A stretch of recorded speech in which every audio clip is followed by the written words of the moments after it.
Hey, so for video 11, I want to do something a little bit different. We're not going to look at any kind of art creation technique this time around, but rather I'd like to talk about how you actually land a game art job. And I get this question from, oh, well, a variety of people, but it's the classic question, how do I get into the games industry? How do I get hired as a game artist? And one of the biggest things that I can advise people to do is, what's written right down here, be visible, right?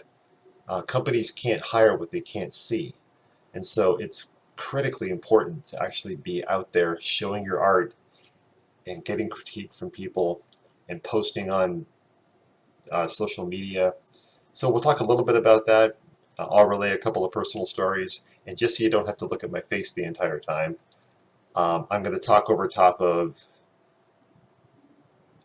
well, actually, I haven't decided what it's going to be yet. Probably a video of me working on a blockout scene for an idea that I have. So we'll get to that, and we'll talk more in a minute. So to kick this off, I thought I would just talk about my experiences in getting my first job when I got out of school. This wasn't in games, mind you, but the story still applies.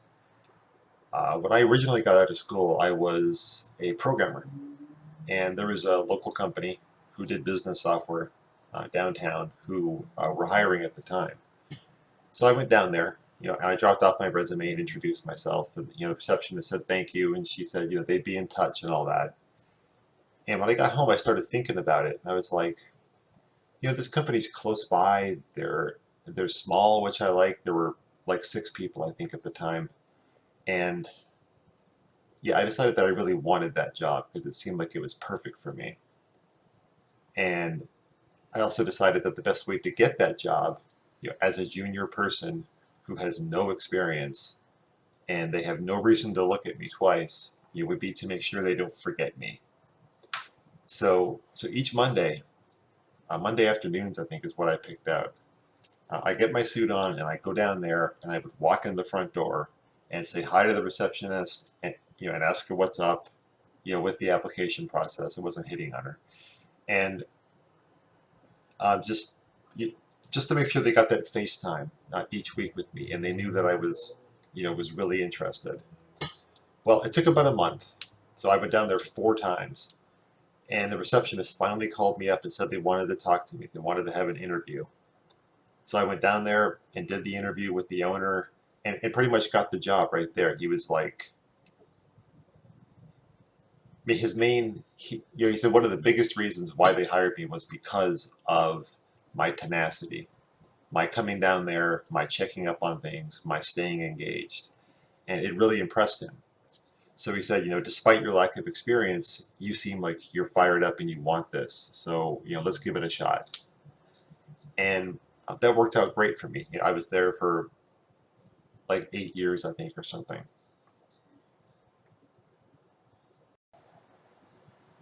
So fast forward a couple of years, I was disenfranchised with that job and so on and so forth. And I found myself working in games at Legend Entertainment.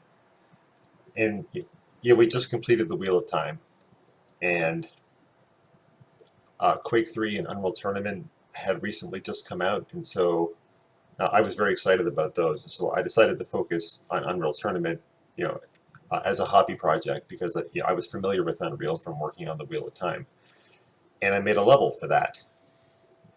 And the reason I bring this up is because that level wound up on Cliff Bleszinski's ownage page.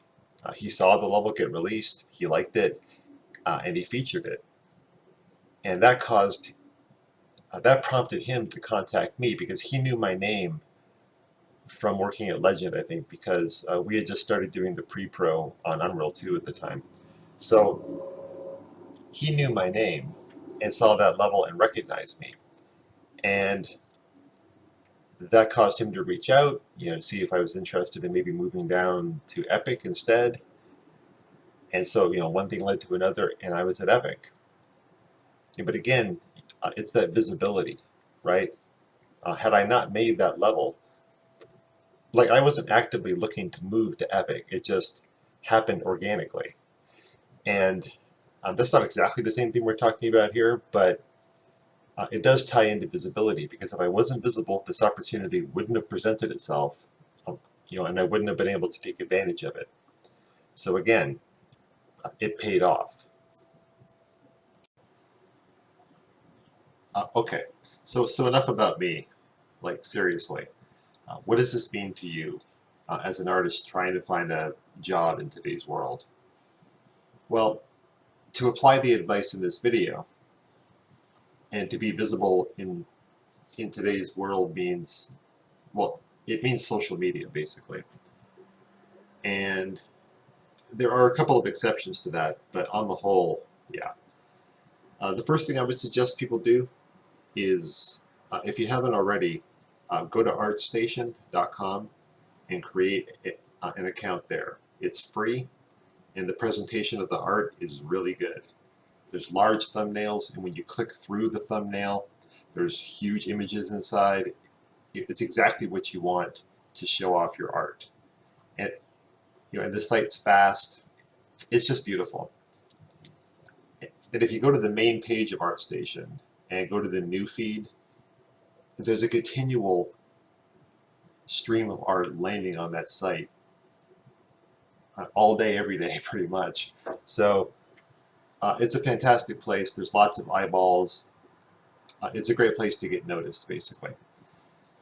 There's also, and this still applies, I think, to today's world, finding art communities like Polycount, where you can post in-progress shots and get feedback from other artists and react to that feedback and keep evolving the piece. Artists who are good at that are the kind of artists that companies want to hire. You don't want the prima donna who doesn't want to respond to feedback and who won't listen and that kind of thing. So that's a great choice, because it teaches you the skills you need to work with an art director. Plus, there's the visibility thing, which we're talking about right now. If you continually make these threads and continue to evolve your skills, you will be remembered when it comes time for somebody to suggest a name. So in terms of social media, there's a bunch of options, obviously, but the big one for artists is Instagram, in my opinion. Instagram is a fantastic place to show in-progress shots and finished pieces. You don't have to talk, it's just art. And you don't have to apply a filter. That's not commonly known. You can just leave the image the way you shot it. And Instagram is great. You can hashtag the communities you want to hit and get your art seen by a lot of people and build up a following, which is a big part of visibility. Facebook and Twitter are also solid options. Facebook is wonderful because there's a lot of closed groups, like, and open groups as well, like the 10,000 Hour group, and there's a lot of game art groups. You just have to find them. And what I tend to do is I friend a lot of artists on my Facebook feed, just because I like to see lots of art in my feed. And those artists tend to know other artists, and so it's a big chain effect, And Twitter's the same way. Once you begin to interact on Twitter, you'll connect with other people, and other people will see you. And for the more outgoing people, there's stuff like Snapchat. Snapchat's much more casual than YouTube, and it's really good for. I've seen some artists using it for things like behind-the-scenes footage, or like, here's a couple minutes of me working on a whip piece. They record themselves working and that kind of thing. It helps to build up that personal connection with you. But it definitely takes you being a little more extroverted to really do that, because when the camera starts rolling, it's sometimes hard to work.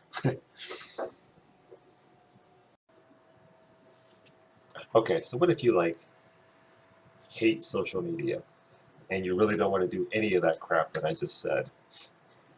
Well, that's kind of unfortunate. But I would at the very least suggest you make the ArtStation account, because that is a great place to, well, like I said, be seen, but it's also a great place to host your portfolio because, like I said, they've nailed the presentation for you. You don't have to think about it. So do that much at least. Outside of social media, you can do things like do little tutorials and write-ups. Like say you want to document how you do your UVs or how you handle low polying certain shapes, that kind of stuff. It sounds silly, and you may not think you have anything to offer, but you do. There's always some artist somewhere who doesn't know that technique and could benefit from you explaining. And those tend to get shared around a lot, especially if they're good and they're useful. There's been a couple threads on Polycount started by Joe Wilson, who is Earthquake on the site. Stuff about normal mapping and getting rid of waviness, and those kinds of things. Those get linked all the time, and Joe's name is attached to it. So it's only good for Joe, and it helps artists out all the time. So the logical argument to not do any of these things is that they take time, right? And my response to that would be that there's nothing worth having that doesn't come with some effort. But one thing I was planning on trying when I make another asset pack for the various marketplaces is to do like a multi-pronged sort of attack. So follow me on this. So let's say that I make an asset pack. Uh, I don't know, it's a set of modular rocks or whatever.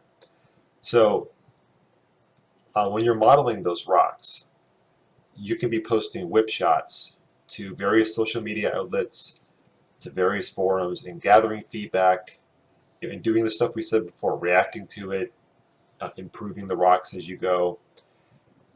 On top of that, you can be documenting certain parts of the process. Like you want to show how you would UV a rock. How would you unwrap it? How would you handle the low poly? That sort of thing.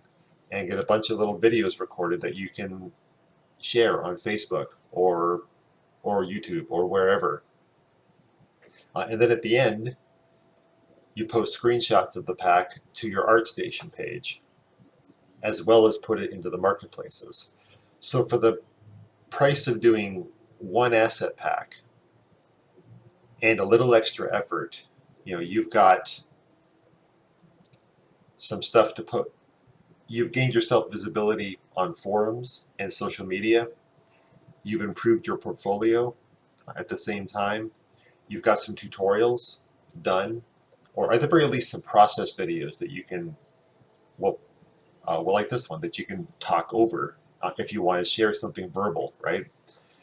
And of course you have an asset pack at the end to sell and hopefully make some money and be able to buy some food. So that about wraps up what I wanted to talk about. I don't think I have any more ideas bouncing around my head, but I'll bet you do. So if you can think of something that I've left out, put it down in the comments. That'd be great. Thanks.